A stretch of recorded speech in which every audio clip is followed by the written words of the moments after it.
za stavu 2-1 a myslím si, že do konca zápasu obidve mužstvá sa budú snažiť neurobiť nejakú zásadnú chybu. Šanca pre Nedorosta, gól!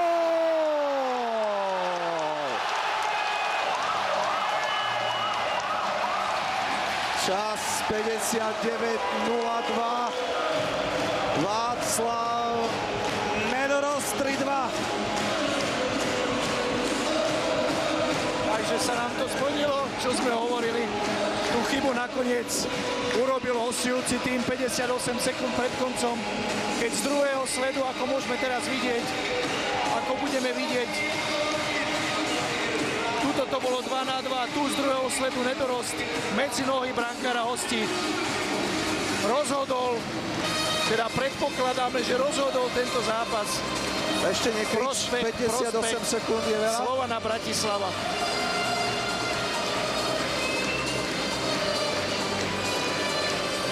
Slovan potom, ako bol paralizovaný